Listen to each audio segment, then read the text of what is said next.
Hi, welcome you all to the fourth part of my lecture series of class 10th physics chapter 3, that is electricity. In this video we are going to learn about resistance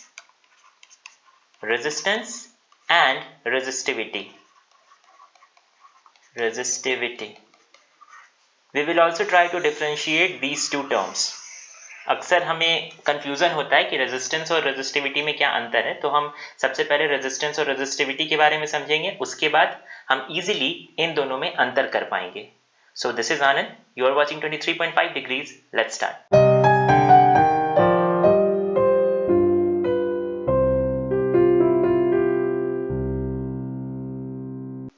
Let's start our discussion with resistance, जिसे कि हम हिंदी में प्रतिरोध या फिर बाधा या फिर रुकावट कहते हैं.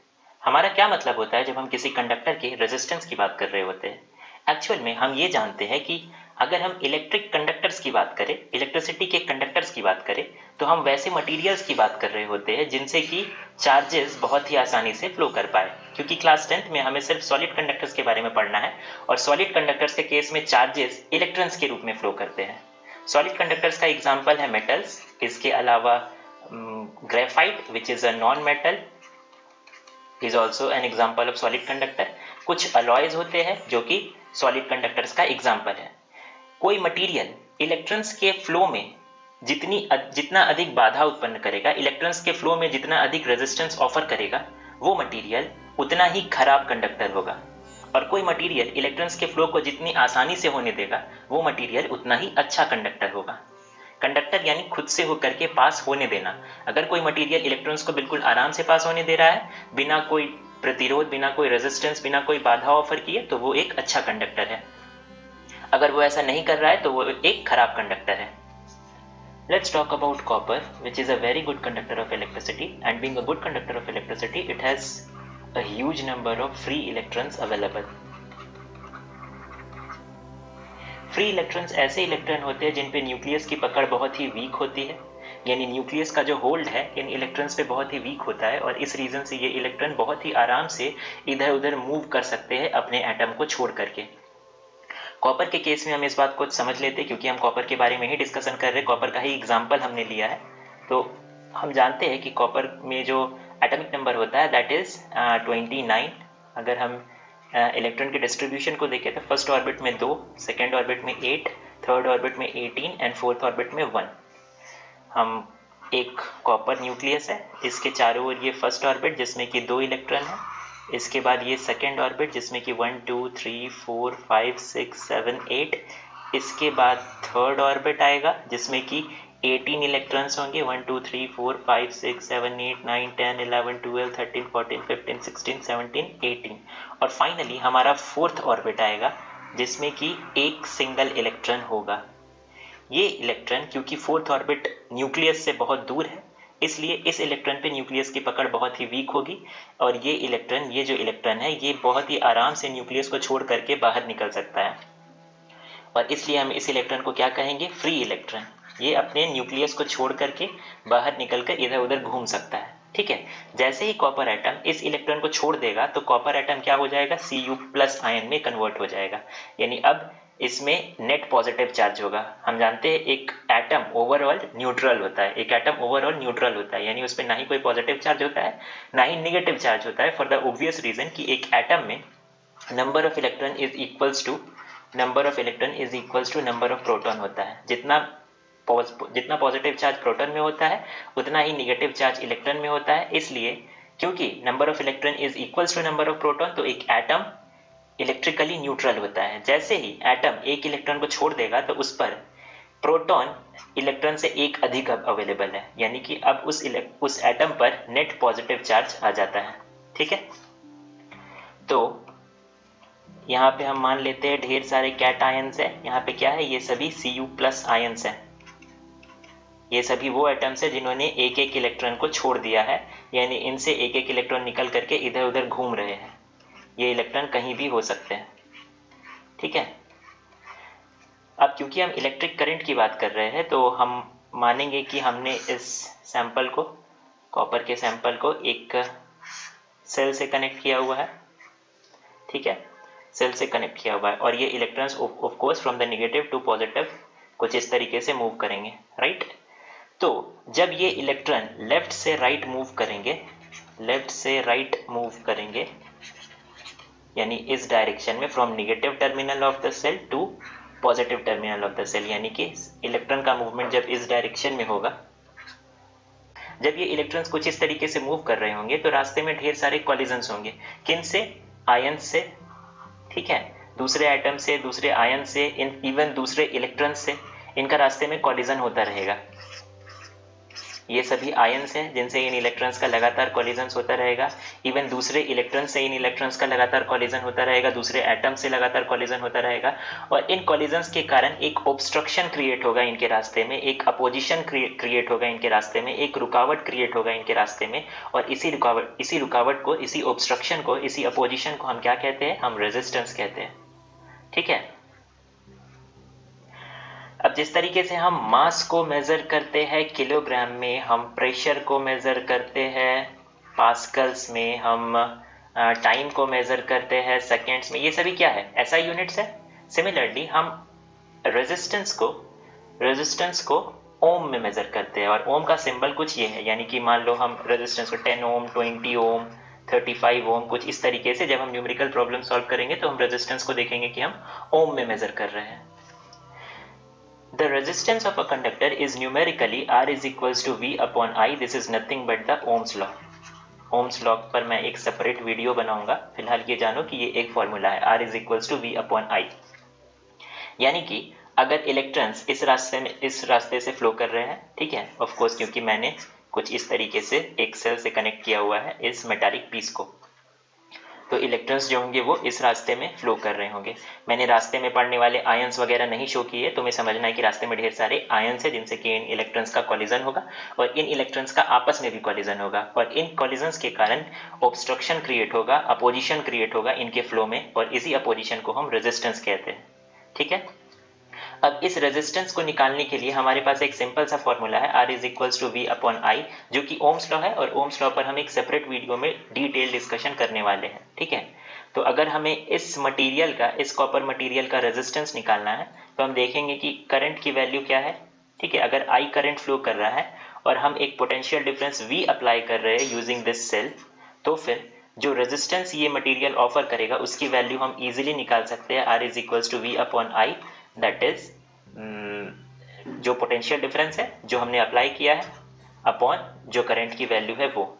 यानी मान लो यहाँ पे इस केस में जो पोटेंशियल डिफरेंस है वो 10 वोल्ट है और करंट की वैल्यू है 2 एम्पियर, तो यहाँ पर अगर हम रेजिस्टेंस निकालें R is equals to V upon I, potential difference को ही हम वोल्टेज कहते हैं, याद रखना, वोल्टेज को ही हम क्या कहते हैं? Potential difference. ठीक है। V, इस केस में V 10 वोल्ट हमने लिया है और करंट की वैल्यू हमने ली है 2 एम्पियर, तो रेजिस्टेंस क्या होगा? इस मटेरियल का रेजिस्टेंस क्या होगा? R is equals to V upon I, that is 10 upon 2 ohm, that is 5 ohm.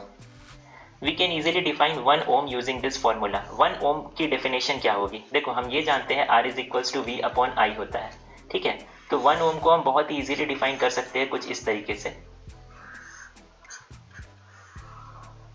अगर हम इस मटेरियल के एंड्स के अक्रॉस, इस कंडक्टर के एंड्स के across 1 volt of potential difference apply करें, और अगर जो करंट फ्लो हो रहा है उसकी वैल्यू 1 एम्पियर है, तो resistance would be equals to what? V upon I, that is 1 upon 1 ohm, that is 1 ohm. यानी 1 ओम कितना होता है? 1 ओम अगर किसी मटेरियल के across 1 volt of potential difference apply किया जाए और उस मटेरियल से अगर 1 एम्पियर ऑफ करंट फ्लो कर रहा है due to the application of this potential difference across its ends, तो फिर जो रेजिस्टेंस ये मटेरियल ऑफर करने वाला है उसकी वैल्यू कितनी होगी? 1 ओम होगी। So 1 ohm can be defined as when a potential difference of 1 volt is applied to its end a current of 1 ampere flows through it, then resistance of the conductor will be 1 ohm. Clear? Now let us talk about the factors affecting the resistance of a conductor. देखो total 4 factors होते हैं जिन पर किसी भी conductor का resistance depend करता है। Number 1 is length, number 2 is area of cross section, इसके अलावा number 3 is nature of material of that conductor, वो कंडक्टर है किस मटेरियल का, वो कॉपर है, वो एल्यूमिनियम है, वो सिल्वर है या कुछ और है। And number 4 is temperature. तो नेचर ऑफ द मटेरियल के बारे में और टेम्परेचर के बारे में, ये दो फैक्टर्स रेजिस्टेंस को किस तरीके से अफेक्ट करते हैं, ये हम नेक्स्ट स्लाइड में पढ़ेंगे। फिलहाल इस स्लाइड में हम देखते हैं लेंथ और एरिया ऑफ क्रॉस सेक्शन किस तरीके से किसी कंडक्टर के रेजिस्टेंस को अफेक्ट करते हैं, किस तरह से किसी कंडक्टर के रेजिस्टेंस को प्रभावित करते हैं। Let's try to understand the effect of length of a conductor on the resistance offered by it। यानी कि एक कंडक्टर के लेंथ के साथ उसका रेजिस्टेंस किस तरीके से बदलता है, इस चीज को समझते हैं। देखो, हम ये जानते हैं कि रेजिस्टेंस होता कैसे और ये किस तरीके से कोई कंडक्टर रेजिस्टेंस को ऑफर करता है। कैसे? जब इलेक्ट्रॉन्स किसी कंडक्टर से फ्लो करते हैं तो रास्ते में, इलेक्ट्रॉन्स के रास्ते में ढेर सारे कॉलिजन्स होते हैं। ये इलेक्ट्रॉन्स आगे बढ़ने के क्रम में, ठीक है, during their course of flow, ये दूसरे इलेक्ट्रॉन्स और दूसरे आयन से टकराते हैं और इन्हीं कॉलिजन्स के कारण एक ऑब्स्ट्रक्शन क्रिएट होता है जिसे कि हम रेजिस्टेंस कहते हैं। क्लियर? एक सिंपल सी बात है, अगर इलेक्ट्रॉन मान लेते हैं L लेंथ आगे बढ़ रहा है, ठीक है, तब जो भी रेजिस्टेंस उसके रास्ते में आएगा, जो भी ऑब्स्ट्रक्शन उसके रास्ते में आएगा, जो कि ऑफ कोर्स कॉलिजन्स के कारण हो रहा है, अगर वो L की जगह पे डबल डिस्टेंस ट्रेवल करता है, यानी मान लो कि 2L डिस्टेंस ट्रेवल करता, तो नंबर ऑफ कॉलिजन्स भी डबल हो जाते रास्ते में, राइट? उसके रास्ते में जो नंबर ऑफ कॉलिजन्स है वो भी डबल हो जाते, यानी कि अल्टीमेटली रेजिस्टेंस डबल हो जाता। दैट इज, किसी कंडक्टर का लेंथ अगर तुम डबल कर दोगे तो जो रेजिस्टेंस वो ऑफर कर रहा है वो भी डबल हो जाएगा। ट्रिपल कर दोगे तो जो रेजिस्टेंस वो ऑफर कर रहा है वो भी ट्रिपल हो जाएगा। अगर किसी कंडक्टर के लेंथ को तुम हाफ कर दोगे, यानी आधा कर दोगे, तो जो रेजिस्टेंस वो कंडक्टर ऑफर कर रहा है वो भी हाफ हो जाएगा, वो भी आधा हो जाएगा। ठीक है, ये एक सिंपल सी बात है। Now let's try to understand the effect of area of cross section of a conductor on the resistance offered by it। यानी कि एक कंडक्टर के एरिया ऑफ क्रॉस सेक्शन का उस कंडक्टर के द्वारा ऑफर किए जाने वाले रेजिस्टेंस पर किस तरीके से इफेक्ट पड़ता है, प्रभाव पड़ता है, हम इस बात पे चर्चा करेंगे, डिस्कस करेंगे। देखो, मान लो एक रोड है, ठीक है, हम कुछ एनालॉजीज का यूज करेंगे इस चीज को समझने के लिए, यानी एरिया ऑफ क्रॉस सेक्शन के रेजिस्टेंस पर इफेक्ट को समझने के लिए हम कुछ सिंपल एनालॉजीज का यूज करेंगे। मान लो एक पतली सड़क है, एक नैरो रोड है, जिस पर तुम कहीं जा रहे हो अपनी कार से, this is your car. Obviously यहाँ पे तुम्हें ज्यादा रेजिस्टेंस का सामना करना पड़ेगा क्योंकि ये एक पतली रोड है, तो यहाँ हो सकता है तुम्हें काफी ट्रैफिक जाम मिले, तुम्हारे रास्ते में रुकावटें ज्यादा आएंगी, राइट? वहीं अगर तुम एक चौड़ी सड़क को यूज कर रहे हो, यहाँ पे तुम ज्यादा स्मूथली आगे बढ़ सकते हो क्योंकि यहाँ पे तुम्हारे पास ढेर सारा ऑप्शन है आगे बढ़ने के लिए। यानी यहाँ पे जो रेजिस्टेंस तुम्हें मिलेगा रास्ते में, जो रुकावट तुम्हारे रास्ते में आएंगे, जो ऑब्स्ट्रक्शंस तुम्हारे रास्ते में आएंगे, वो कम होंगे। वही इस केस में जब ये रोड पतली थी तो ये रेजिस्टेंस अधिक था। इन एग्जैक्टली सेम वे, अगर हम एरिया ऑफ क्रॉस सेक्शन को बढ़ाते हैं तो जो इलेक्ट्रॉन्स इस कंडक्टर से फ्लो कर रहे हैं, ठीक है, एरिया ऑफ क्रॉस सेक्शन के बढ़ने से उनके रास्ते में जो रेजिस्टेंस होगा वो कम हो जाएगा। ठीक है, जैसा कि हमारे इस केस में हुआ था जब हम एक चौड़ी सड़क में आगे बढ़ रहे थे। वहीं अगर हम एरिया ऑफ क्रॉस सेक्शन को घटाते हैं, यानी जो कंडीशंस है वो कुछ सिमिलर होगी इस सिचुएशन से जहां पर हम अपनी कार से एक पतली रोड में आगे बढ़ रहे हैं। ठीक है, तो अगर हम एरिया ऑफ क्रॉस सेक्शन को घटाते हैं तो इलेक्ट्रॉन्स के फ्लो में जो ऑब्स्ट्रक्शंस है, जो रुकावटें है, जो रेजिस्टेंस है, वो बढ़ जाएगा, राइट? तो हम सिंपली इस बात को समझ सकते हैं कि resistance is inversely proportional to the area of cross section of a conductor. यानी अगर तुम एरिया ऑफ क्रॉस सेक्शन को डबल कर दो तो रेजिस्टेंस हाफ हो जाएगा, आधा हो जाएगा। इसको हम एक और एनालॉजी का यूज करके बहुत सिंपल वे में समझ सकते हैं। मान लो तुम्हारे पास एक बॉटल है विद अ नैरो ओपनिंग। यहाँ पर इसका जो ओपनिंग है ये काफी नैरो है, काफी पतला है। ठीक है, मान लेते हैं इसमें कुछ पानी है। हम एक और बॉटल लेते हैं, सेम साइज, और इसमें भी सेम अमाउंट ऑफ वाटर है, लेकिन यहाँ पर एक डिफरेंस है। यहाँ पर इस बॉटल की जो ओपनिंग है ये काफी चौड़ी है।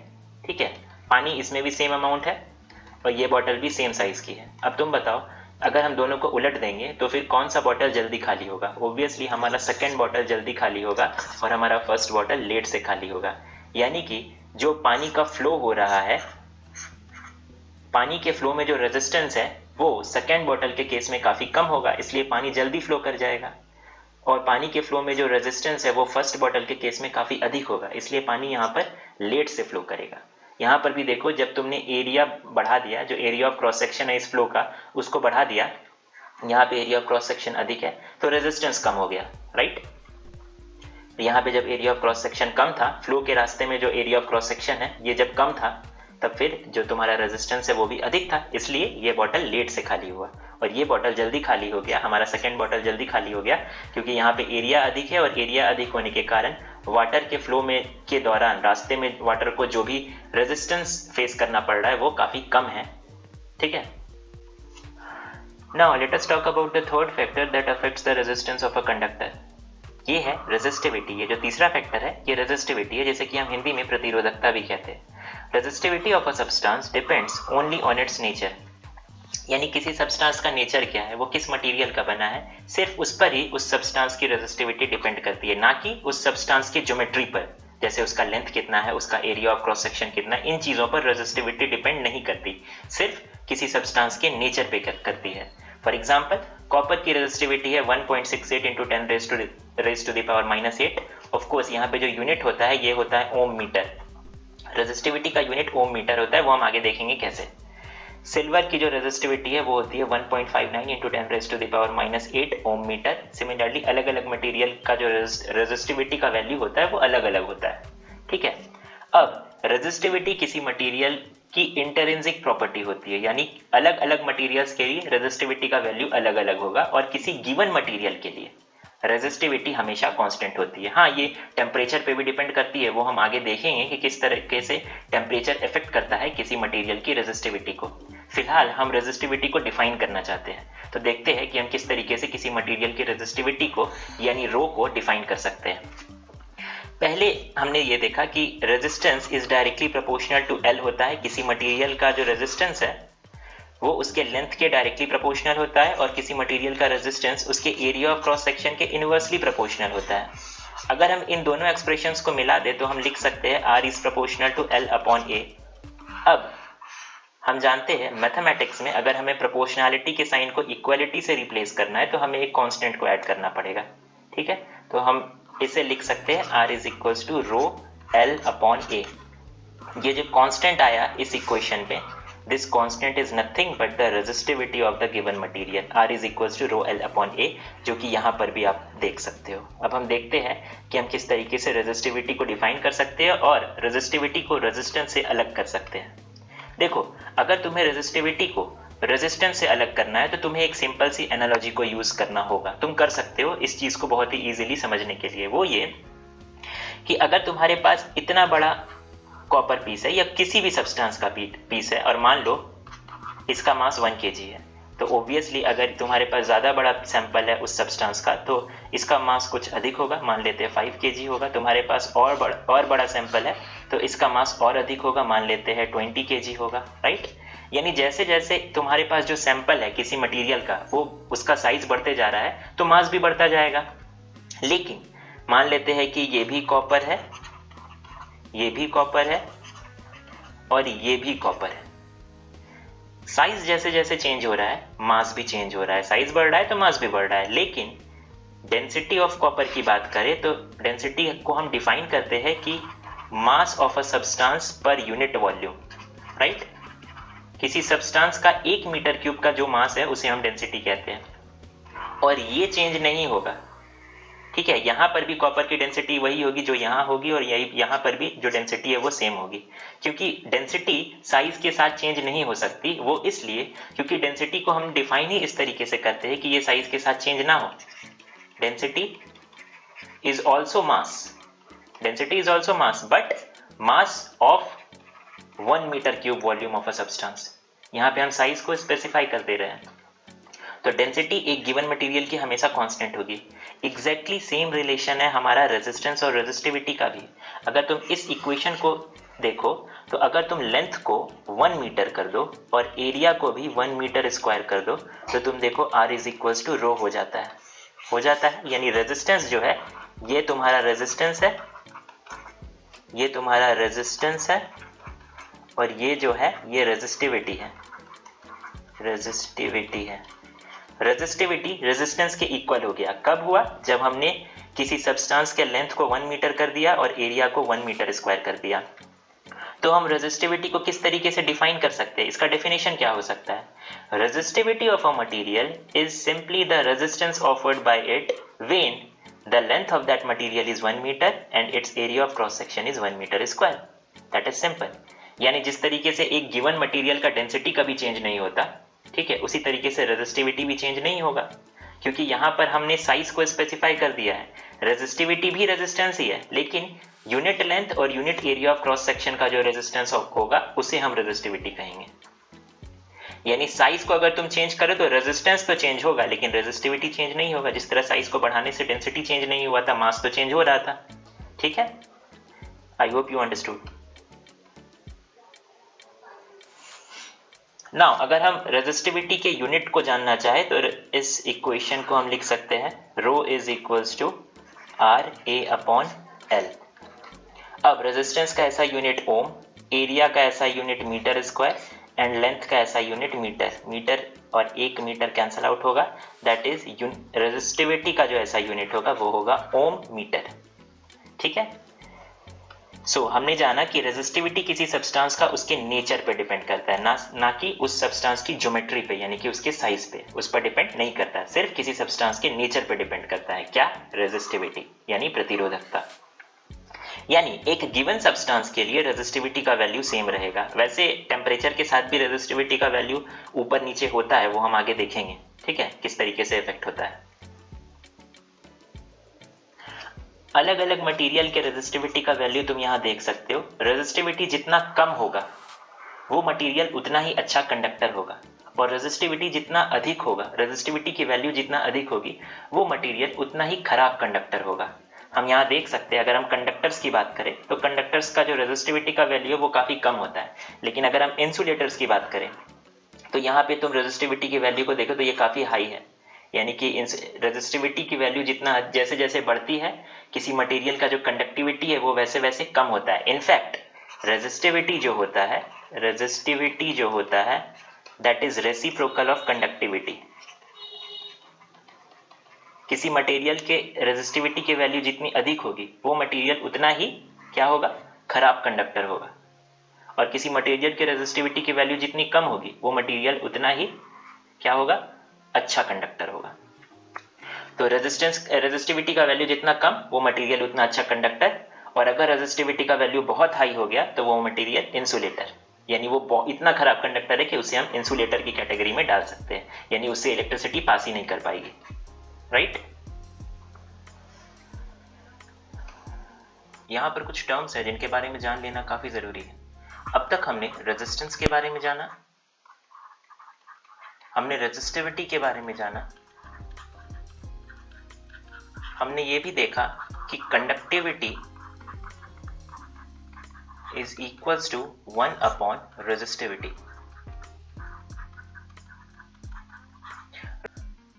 रेजिस्टिविटी को हम जनरली रो से डिनोट करते हैं, वहीं कंडक्टिविटी को हम जनरली सिग्मा से डिनोट करते हैं। कंडक्टिविटी को हम जनरली सिग्मा से डिनोट करते हैं। ओके, नाउ जिस तरह से रेजिस्टिविटी एक मटेरियल की वो प्रॉपर्टी होती है जिससे कि वो करंट के फ्लो को रोकता है, राइट? सिमिलरली कंडक्टिविटी एक ऐसी प्रॉपर्टी है जिससे कि कोई मटेरियल करंट के फ्लो को अलाउ करता है, यानी जो कंडक्टिविटी होती है वो अपोजिट होती है रेजिस्टिविटी की। एंड फॉर दिस रीजन जो फॉर्मूला हमारे पास होता है कंडक्टिविटी का वो होता है सिग्मा, यानी conductivity is equals to 1 upon rho, यानी कि रेजिस्टिविटी। ये फॉर्मूला कंडक्टिविटी के लिए हम यूज करते हैं। नाउ अगर हम यूनिट्स की बात करें तो कंडक्टिविटी की यूनिट्स क्या होगी? कंडक्टिविटी की यूनिट्स क्या होगी? Since conductivity is equals to 1 upon resistivity, और रेजिस्टिविटी की यूनिट हम जानते हैं ओम मीटर है, तो कंडक्टिविटी की अगर हम यूनिट की बात करें तो that will be equals to 1 upon ohm metre. इसे हम लिख सकते हैं ohm raise to the power -1 and metre raise to the power -1। और याद रखना 1 अपॉन ओम को हम सीमेंस कहते हैं, तो हम 1 अपॉन ओम मीटर को सीमन पर मीटर भी लिख सकते हैं। 1 अपॉन ओम को हम सीमेंस कहते हैं, तो 1 अपॉन ओम मीटर को हम लिख सकते हैं siemens per metre, which is the unit of conductivity. Okay, हमने ये देखा कि कंडक्टिविटी यानी सिग्मा का जो कंसेप्ट होता है वो रेजिस्टिविटी यानी कि रो के कंसेप्ट के एग्जैक्टली उलट होता है। दैट मीन्स जिस तरह से रेजिस्टिविटी किसी मटेरियल की वो प्रॉपर्टी है जिससे वो करंट के फ्लो को अपोज करता है, रेजिस्ट करता है, इन द सेम वे जो कंडक्टिविटी होती है वो किसी मटेरियल की वो प्रॉपर्टी होती है जिससे वो करंट के फ्लो को अलाउ करता है। यानी कंडक्टिविटी का जो कंसेप्ट है वो रेजिस्टिविटी के कंसेप्ट के बिल्कुल उल्टा है। और अगर हमें कंडक्टिविटी को कैलकुलेट करना हो तो हम 1/ρ यानी कंडक्टिविटी इज इक्वल्स टू 1/रेजिस्टिविटी इस फॉर्मूला को यूज कर सकते हैं। सेम एनालॉजी का यूज करके हम बहुत ही इजीली ये कह सकते हैं कि रेजिस्टेंस जो होता है किसी मटेरियल का उसके ठीक उलट हमें एक दूसरी प्रॉपर्टी मिलेगी जिसे हम कंडक्टेंस कहते हैं। कंडक्टेंस कहते हैं।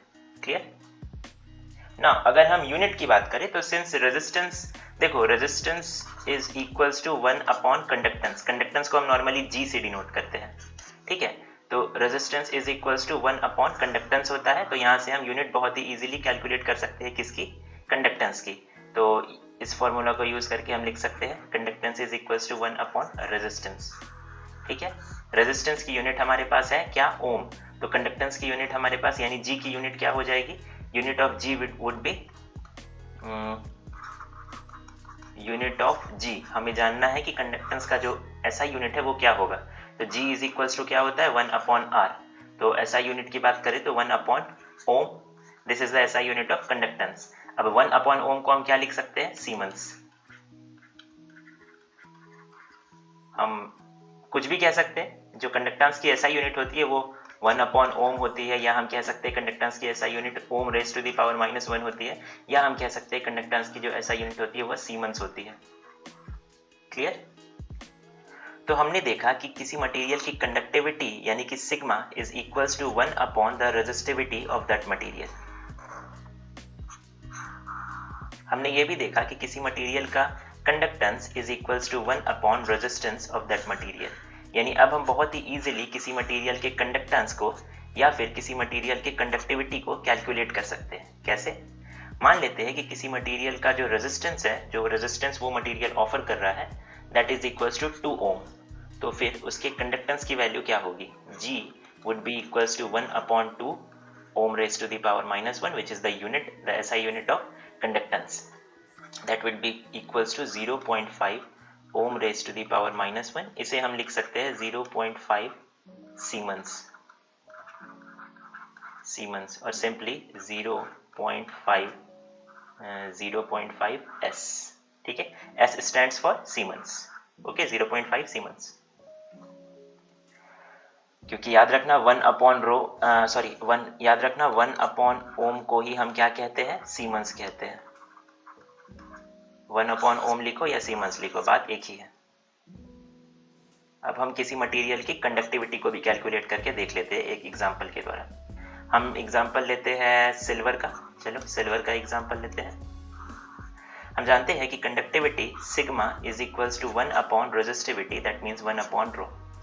सिल्वर के केस में जो रेजिस्टिविटी का वैल्यू होता है वो होता है 1.59 इंटू 10⁻⁻8।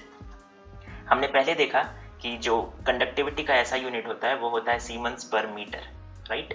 तो हम इस वैल्यू को सिंपली लिख सकते हैं 1/1.59। अगर करोगे ना 1/1.59 तो वो मैं ऑलरेडी कैलकुलेट करके मैंने रखा हुआ है, तो मैं डायरेक्टली लिख देता हूँ 0.628 अप्रोक्सीमेटली इतना आएगा। और 10⁻⁻8 अब भी है डिनोमिनेटर में, तो हम इसको लिख सकते हैं 10⁻8 in the numerator. Okay, the SI unit is siemens per metre. So this is the value of conductivity of silver. या हम इसको इस तरीके से लिख सकते हैं स्टैंडर्ड फॉर्म में 6.28 इंटू 10⁻7 सीमेंस पर मीटर। इसको हम चाहते तो ऐसे भी लिख सकते थे 6.28 into 10⁻7 6.28 into 10⁻7 ohm raise to the power -1 metre raise to the power -1। Okay, जैसे चाहो लिखो। तो हमने जाना कि कंडक्टर्स ऐसे मटेरियल्स होते हैं जिनकी रेजिस्टिविटी का वैल्यू काफी लो होता है। इनकी रेजिस्टिविटी का वैल्यू काफी लो होता है and for this reason they are very good conductors, यानी इनसे इलेक्ट्रिसिटी बहुत ही इजीली पास कर पाती है। On the other hand insulators ऐसे मटेरियल्स होते हैं जिनकी रेजिस्टिविटी का वैल्यू काफी हाई होता है and for this reason they are very bad conductors, यानी कि इन्हें हम इंसुलेटर्स कहते हैं क्योंकि इनसे इलेक्ट्रिसिटी नहीं फ्लो कर पाती। क्यों? क्योंकि इनकी रेजिस्टिविटी का वैल्यू बहुत ही हाई होता है। ठीक है। अगर हम कुछ एग्जांपल्स ले इंसुलेटर्स का, तो रबर, ग्लास, डायमंड, तुम इनकी रेजिस्टिविटी का वैल्यू देख सकते हो जो कि बहुत हाई है। यहाँ पे तुम देख सकते हो, अगर तुम वैल्यूज को कंपेयर करो, एक इंसुलेटर का जो तुम्हें टिपिकल रेजिस्टिविटी का वैल्यू मिलेगा, उसे अगर तुम एक कंडक्टर के रेजिस्टिविटी के वैल्यू से कंपेयर करोगे, तो इंसुलेटर की रेजिस्टिविटी बहुत ही ज्यादा होती है compare to the typical resistivity of a conductor. ठीक है। अब कंडक्टिंग मटेरियल्स में भी सबसे अच्छे कंडक्टर्स होते हैं प्योर मेटल्स, जो कि तुम इस टेबल में भी देख सकते हो। प्योर मेटल्स अगर तुम देखो, copper, silver, lead and tungsten, these are pure metals. इनके अलावा भी ढेर सारे होते हैं, फिलहाल इस टेबल में मैंने इतना ही शो किया है। तो pure metals are best conductors. Pure metals के बाद alloys, alloys are the second best conductors. ठीक है, यहाँ पे तुम देख सकते हो nichrome, constantan, manganin, stainless steel, ये सारी चीजें क्या है, अलॉयज है। अलॉयज क्या होता है, जब तुम किसी मेटल में एक या एक से अधिक मेटल या नॉन मेटल को मिक्स कर दो तो तुम्हें एक अलॉय मिलता है। देखो, अलग अलग पर्पसेस के लिए हमें एक डिफरेंट सेट ऑफ कैरेक्टरिस्टिक चाहिए होता है किसी मटेरियल में, ताकि हम अलग अलग पर्पसेस को फुलफिल कर पाए। ठीक है, और हमें किसी प्योर मेटल से सभी डिजायर्ड कैरेक्टरिस्टिक मिल पाना बहुत मुश्किल होता है। इसलिए हम क्या करते हैं, मेटल में दूसरे मेटल्स या नॉन मेटल्स को मिला करके एक ऐसा मटेरियल बनाते हैं जिसमें कि सभी डिजायर्ड कैरेक्टरिस्टिक हो जो हमें किसी पर्टिकुलर पर्पस को फुलफिल करने के लिए चाहिए। ठीक है, तो सबसे बेस्ट कंडक्टर्स होते हैं प्योर मेटल, यानी इनकी रेजिस्टिविटी का वैल्यू सबसे कम होगा। उसके बाद अलॉयज आते हैं, they are second best conductors, यानी इनकी जो रेजिस्टिविटी का वैल्यू है ये प्योर मेटल से अधिक होता है, जो कि तुम यहाँ देख सकते हो टंगस्टन के केस में, नाइक्रोम के केस में, कॉन्स्टेंटन, मैंगनीन, स्टेनलेस स्टील वगैरह, इन सभी के केसेस में। और सबसे हाई रेजिस्टेंस होता है, सबसे हाई रेजिस्टिविटी होती है इंसुलेटर्स की। ठीक है, इतनी हाई होती है कि इनसे इलेक्ट्रिसिटी फ्लो ही नहीं कर पाती। Okay, let's discuss on the effect of temperature on the resistivity offered by a material. हम अपने डिस्कशन को स्टार्ट करते हैं कि एक कंडक्टिव मटेरियल यानी कि एक कंडक्टर के रेजिस्टिविटी पर टेम्परेचर का क्या इफेक्ट पड़ता है। अब तक हमने देखा that a good conductor of electricity have a low resistivity and a poor conductor of electricity have a high resistivity. हमने ये भी देखा that resistivities of pure metals are less than the resistivities of alloys. ठीक है, now हम जानते हैं, चाहे हम प्योर मेटल्स की बात करें या अलॉयज की बात करें, ये सभी कंडक्टर्स की ही कैटेगरी में आते हैं। हाँ, प्योर मेटल ज्यादा अच्छे कंडक्टर होते हैं कंपेयर टू अलॉयज, लेकिन ये सभी कंडक्टर्स ही हैं। They all are conductors of electricity. Now pure metals के केस में क्या होता है ना, रेजिस्टिविटी जो होती है it increases with increase in temperature. याद रखना, प्योर मेटल्स के केस में रेजिस्टिविटी इंक्रीज करती है टेम्परेचर के इंक्रीज होने के साथ साथ, लेकिन अगर हम अलॉयज की बात करें तो यहाँ पर भी होता तो सेम ही है, यानी रेजिस्टिविटी इंक्रीज ही होती है टेम्परेचर इंक्रीज होने के साथ साथ, लेकिन ये जो रेजिस्टिविटी के इंक्रीज होने का रेट है ये काफी धीमा होता है, काफी स्लो होता है। यानी हम कई बार मान लेते हैं कि टेम्परेचर चेंज का इस पर कोई खास इफेक्ट नहीं पड़ता, यानी अलॉयज की रेजिस्टिविटी पर टेम्परेचर चेंज का कोई खास इफेक्ट पड़ता नहीं है, ये हम मान सकते हैं। ठीक है, यानी मोर और लेस एक अलॉय की जो रेजिस्टिविटी होती है वो कांस्टेंट होती है विद द इंक्रीज और डिक्रीज ऑफ टेम्परेचर। ओके, अब देखो सभी अलॉयज के केस में ऐसा नहीं होता है, लेकिन कुछ अलॉयज जो हम यहाँ बात कर रहे हैं जैसे मैंगनीन, ठीक है, कॉन्स्टेंटन, इवन नाइक्रोम, इनकी जो रेजिस्टिविटी होती है ये मोर और लेस मोटा मोटी कांस्टेंट ही होती है टेम्परेचर चेंज के साथ, यानी टेम्परेचर चेंज करते रहो इनकी रेजिस्टिविटी मोर और लेस सेम रहेगी। ठीक है, चलो इतनी बातें हमने सीखी। नाउ हमने ये भी जाना कि resistivity of most of the metals increases with temperature, यानी टेम्परेचर बढ़ाओगे तो इनकी रेजिस्टिविटी भी इंक्रीज करेगी। नाउ अगर हम कुछ अलॉयज के यूज को देखें तो क्योंकि टेम्परेचर चेंज का कोई अप्रिशिएबल, कोई बहुत ज्यादा इफेक्ट पड़ता नहीं है किसी अलॉय की रेजिस्टिविटी पे, इसके अलावा जो रेजिस्टिविटी एक अलॉय ऑफर करता है वो प्योर मेटल के कंपैरिजन में अधिक होती है, राइट। इसलिए हम मैंगनीन और कॉन्स्टेंटन जैसे अलॉयज का यूज करते हैं स्टैंडर्ड रेजिस्टर्स बनाने के लिए। ओके, स्टैंडर्ड रेजिस्टर्स बनाने के लिए हम इन अलॉयज का यूज करते हैं। क्या रीजन है कि हम इन मटेरियल्स का, इन अलॉयज का यूज करते हैं स्टैंडर्ड रेजिस्टर्स बनाने के लिए, इवन हम नाइक्रोम का भी यूज करते हैं स्टैंडर्ड रेजिस्टर्स बनाने के लिए। रीजन ये है कि टेम्परेचर चेंज का इनकी रेजिस्टिविटी पे कोई खास इफेक्ट पड़ता नहीं है, यानी तुम टेम्परेचर इंक्रीज करो या डिक्रीज करो, इनकी जो रेजिस्टिविटी है ये मोर और लेस कांस्टेंट ही होती है। रेजिस्टिविटी जो है सॉरी रेजिस्टिविटी, स्पेलिंग मैंने गलत किया, सही कर लेना, ठीक है। इनकी जो रेजिस्टिविटी है ये मोर और लेस कांस्टेंट ही होती है with the change in temperature, ठीक है। और दूसरा, जो रेजिस्टिविटी ये अलॉयज ऑफर करते हैं, भले ही ये रेजिस्टिविटी भी काफी कम है, लेकिन प्योर मेटल्स के कंपैरिजन में इनकी रेजिस्टिविटी काफी अधिक होती है। ओके, तो जहां पर भी हमें एक खास वैल्यू ऑफ रेजिस्टेंस की जरूरत होती है किसी इलेक्ट्रिक सर्किट में, तो हम क्या करेंगे ना, हम मैंगनीन या कॉन्स्टेंटन या इवन नाइक्रोम, इन सम केसेस नाइक्रोम, इनका कॉइल बना लेते हैं, कॉइल के रूप में इन्हें यूज करते हैं, ठीक है। हमें जितना वैल्यू ऑफ रेजिस्टेंस चाहिए उस हिसाब से हम लेंथ चूज करेंगे, क्रॉस सेक्शन चूज करेंगे, और फिर उस वैल्यू को हम ऑब्टेन करेंगे, रेजिस्टेंस की उस वैल्यू को हम ऑब्टेन करेंगे जो हमें किसी सर्किट में चाहिए, ठीक है। और स्टैंडर्ड रेजिस्टर बनाने के पीछे सबसे बड़ा रीजन क्या है, इनकी जो रेजिस्टिविटी होती है वो टेम्परेचर के साथ कुछ खास चेंज होती नहीं है, यानी ये बिल्कुल स्टैंडर्ड, हम कह सकते हैं बिल्कुल स्टैंडर्ड है, ठीक है, ये ज्यादा चेंज नहीं हो रहे हैं। क्लियर? नाइक्रोम की बात करें तो nichrome alloy is used for making the heating elements of electrical appliances, of course, क्योंकि बीइंग एन अलॉय इनके रेजिस्टिविटी का जो वैल्यू होता है वो हाई होता है, बहुत हाई नहीं होता है, प्योर मेटल्स के कंपैरिजन में हाई होता है, इसलिए हम नाइक्रोम का भी यूज करते हैं कहाँ, इलेक्ट्रिकल अप्लायंसेज में, जहां पर भी हमें हीटिंग एलिमेंट्स बनाने की जरूरत पड़ती है, कोई ऐसा एलिमेंट जो गर्म होकर के जिसे हीट प्रोड्यूस करना है, वहां पर हम नाइक्रोम का यूज करते हैं। क्यों? क्योंकि बहुत ज्यादा टेम्परेचर होता है ना, हाई टेम्परेचर पे भी नाइक्रोम स्टेबल होता है, it does not undergo oxidation at high temperature, ठीक है, बिल्कुल रेड हॉट भी हो जाएगा तो भी ऑक्सीडेशन, इसका ऑक्सीडेशन नहीं होता, ये जलता नहीं है, इसलिए हम नाइक्रोम का यूज करते हैं कहाँ, इलेक्ट्रिकल अप्लायंसेज में हीटिंग एलिमेंट्स को बनाने में, ठीक है। एंड ऑफ कोर्स क्योंकि नाइक्रोम एक अच्छा खासा रेजिस्टेंस प्रोवाइड करता है, इसलिए भी हम इसे यूज करते हैं। आगे एक क्वेश्चन हो सकता है तुम्हारे माइंड में रेज हो रहा हो कि मेटल्स के केस में टेम्परेचर को अगर इंक्रीज करते हैं तो रेजिस्टिविटी भी क्यों इंक्रीज होती है।